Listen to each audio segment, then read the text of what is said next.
Iraq യുദ്ധത്തിന്റെ ഭീകരതകൾക്കിടയിലായിരുന്നു ഇറാനിൽ സൊഹൈല കോർട്ടിന്റെ ജനനം.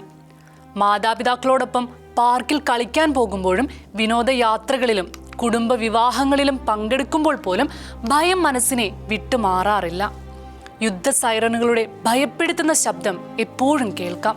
അമ്മൂമ്മയുടെ വീട്ടിൽ TV കാണുമ്പോൾ പോലും ബോംബ് വർഷത്തിന്റെ കാതടപ്പിക്കുന്ന ശബ്ദങ്ങൾ പതിവായിരുന്നു. അപ്പോൾ സൊഹൈലയും മറ്റു കുട്ടികളും വാതിലുകളുടെ ഇടയിലോ ചവിട്ടുപടികൾക്കടിയിലോ ഓടി ഒളിക്കും. ഭയം ജീവിതത്തിലെ എല്ലാ സന്തോഷത്തെയും ഇല്ലാതാക്കിയ കാലം. എല്ലാ സന്തോഷങ്ങളെയും ചൂഴ്ന്നു തിന്നുന്ന ഭയമാണ് ജീവിതമെന്നും മറ്റൊരു ലോകമുണ്ടെന്ന് അറിവില്ലാതെയും വളർന്ന കാലം. ഈ ഭയങ്ങളുടെ ഇടയിൽ നിന്നും രക്ഷ തേടിയായിരുന്നു സൊഹൈലിന്റെ കുടുംബം രാജ്യം വിട്ടത്. ആദ്യം ഇറ്റലിയിലെ ടൂറിനിലെത്തി. കാനഡയായിരുന്നു ലക്ഷ്യസ്ഥാനം. ആ ക്രിസ്തുമസ് രാത്രിയിൽ ലോകമെങ്ങും നക്ഷത്രങ്ങൾ മിന്നിത്തിളങ്ങവേ കയ്യിലെ പണമെല്ലാം തീർന്ന് ആശങ്കയോടെ സൊഹൈല കോർട്ടിന്റെ പിതാവ് തെരുവിലൂടെ നടക്കുകയായിരുന്നു. കാനഡയിലേക്ക് പോകാൻ വിസ ലഭിക്കുന്നില്ല. ദിവസവും എംബസിയിൽ ചെന്നിട്ടും കാര്യങ്ങളൊന്നും നടക്കുന്നില്ല. നിരാശനായി തെരുവിലൂടെ നടക്കുമ്പോഴാണ് ഒരു വലിയ പള്ളിയുടെ മുമ്പിൽ എത്തിയത്. അവിടെ യേശുവിന്റെ രൂപത്തിന് മുമ്പിൽ നിന്ന് അദ്ദേഹം പ്രാർത്ഥിച്ചു. നീ എൻ്റെ ദൈവമല്ല, എന്നാൽ ഈ ദേശത്തിന്റെ ദൈവമാണ്. എൻ്റെ കുടുംബത്തെ രക്ഷിക്കൂ. നിന്റെ ജന്മദിനത്തിൽ ഓരോ വർഷവും ഞാനൊരു ദീപം തെളിയിക്കും എന്ന് പറഞ്ഞ് അദ്ദേഹം കണ്ണീരോടെ ഒരു മെഴുകുതിരി തെളിച്ചു. ആ വിശ്വാസത്തിന് മുമ്പിൽ യേശു തെളിച്ചത് പുതിയൊരു വഴിയായിരുന്നു. അടുത്ത ദിവസം എംബസിയിൽ പോയപ്പോൾ ഒരു നിമിഷം പോലും താമസമില്ലാതെ വിസ അനുവദിച്ചു. ദൈവം എങ്ങനെ പ്രവർത്തിക്കുന്നുവെന്ന് ഞാൻ തിരിച്ചറിയുകയായിരുന്നുവെന്ന് സുഹൈല പറയുന്നു.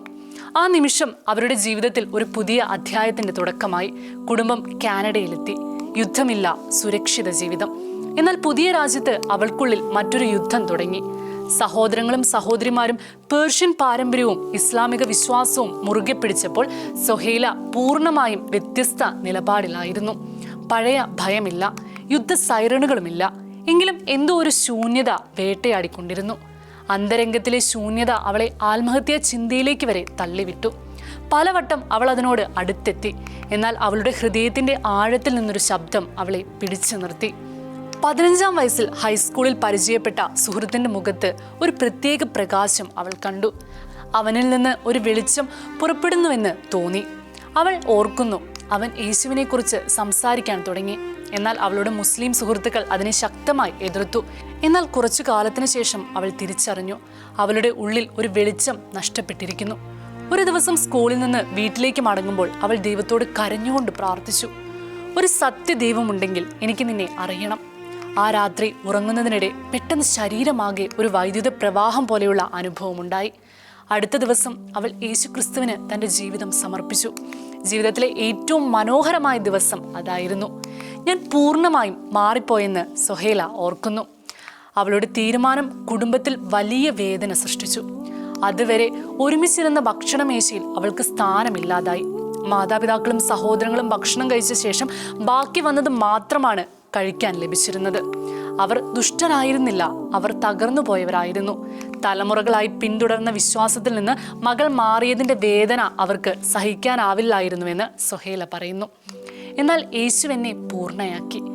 ജീവിതത്തിലെ എല്ലാ കാലത്തും തിരസ്കരിക്കപ്പെട്ടവളായിരുന്ന എൻ്റെ സ്ഥാനം അവൻ എനിക്ക് കാണിച്ചു തന്നു. അവൻ്റെ ഹൃദയത്തിൽ, അവൻ്റെ മടിയിൽ ഞാൻ അവനോട് സംസാരിക്കും, ചിരിക്കും, കരയും. ഏറ്റവും ഇരുണ്ട നിമിഷങ്ങളിൽ പോലും അവൻ എൻ്റെ കൂടെയുണ്ട്. അത് ഞാൻ തൊടാവുന്ന അത്രയും യാഥാർത്ഥ്യമാണ്. ഈ സ്നേഹത്തിന് വേണ്ടി ഞാൻ കുടുംബത്തെ എല്ലാത്തിനെയും ഉപേക്ഷിക്കാൻ തയ്യാറായി.